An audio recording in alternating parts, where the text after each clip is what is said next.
Ets dels que té la Sagrada Família al costat de casa i encara no hi ha anat mai? Tranquil, que no ets l'únic. Per això avui hem vingut a visitar-la, perquè amb el carnet jove tenim descompte i, per tant, ara ja no hi ha excusa.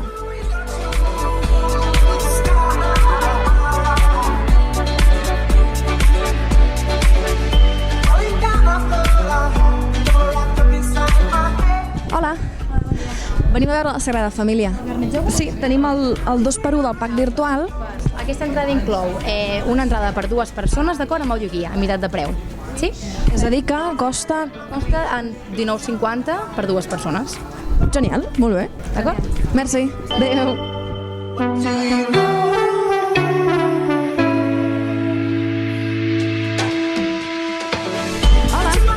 Hola, bon dia. Ara mateix som davant de la façana del naixement, que és com la primera i la que va fer Gaudí.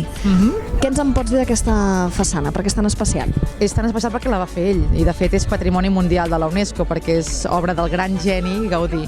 La resta de l'església s'ha fet a posteriori seguint els models, seguint les maquetes, seguint els plànols que ens va deixar en Gaudí abans de morir l'any 26, però aquesta façana la va poder gairebé acabar ell, no? Per això és tan especial.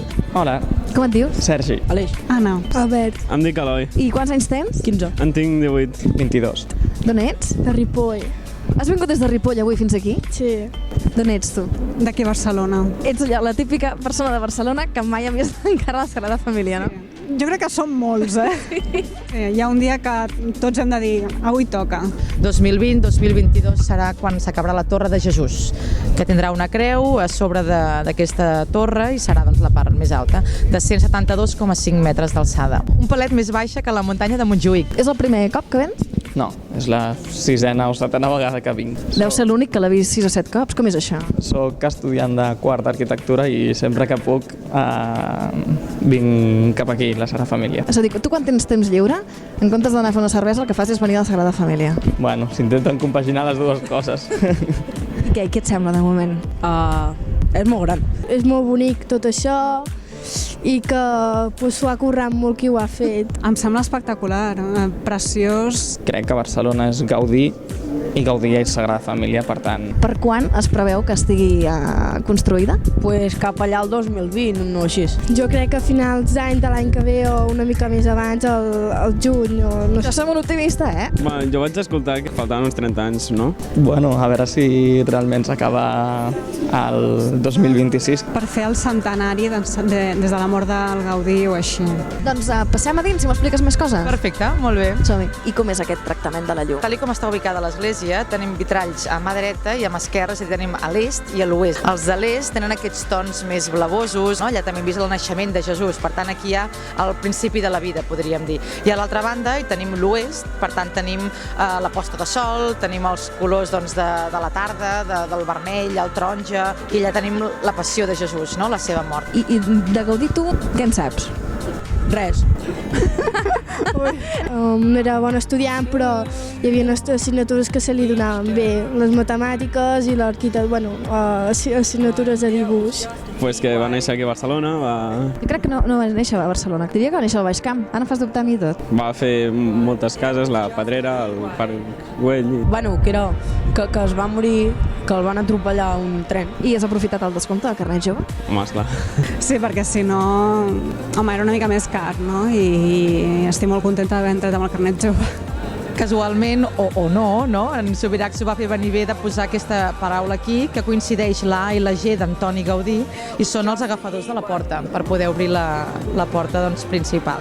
Ara som a la façana de la Passió i no té absolutament res a veure amb la del naixement. En Gaudí només diu el programa, què hi ha d'anar i més o menys els sentiments, no?, que s'hi han de representar, però llavors té llibertat l'artista, en aquest cas en Subiracs, per fer el seu propi estil. Què t'ha sorprès fins ara del que has vist? Bueno, m'ha sorprès bastant haver de pagar entrada per un temple de culte, però...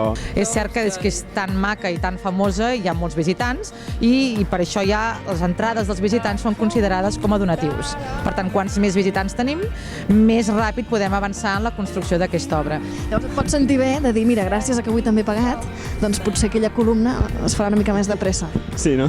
Per tant, la construïm entre tots, és una obra solidària que ens pertany a tots i la construïm per a tots. I has vingut sol o acompanyat? net avui. Pare, mare, avis, tiets, cosins... Saps que hi ha un descompte amb carnet jove també a la Casa Museu Gaudí del Pare Güell? No ho sabia. Ara som davant de la maqueta de l'església de la colònia Güell, que molta gent es pensa que és la Sagrada Família, però no és el cas, no? I per poder dissenyar aquesta església, en Gaudí el que va fer va ser agafar una cadena, la va aguantar dels dos costats i l'arc resultant és el que diem l'arc catenari. I en aquesta cripta és on ara s'està fent el Lo Happy Gaudí, que és aquest festival que combina música i cultura, i on també hi ha descompte amb el carnet jove.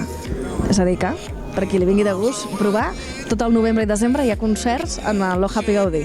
Doncs molt bé, m'alegra que combineu patrimoni, cultura i aquestes iniciatives. Està molt bé per fer conèixer el patrimoni. Si vols passar-te, Romina, ja saps. Sí, i tant, doncs ja vindré, gràcies. Ho recomanaries, amics, de venir? Sí, tant, amics, familiars... Tu et veuries com a també futur arquitecte? Bueno, espero que ja estigui acabada i que no m'hi hagi de posar jo pel mig. Saps que de cara al 2016 s'afegeix un descompte al pack virtual, que és un 2x1 al Gaudí Centre Reus de Gaudí. Molt bé, doncs ja anirem l'any que ve. Perfecte, amb algun col·lega, perquè clar, 2x1 és per això. Sí. Merci.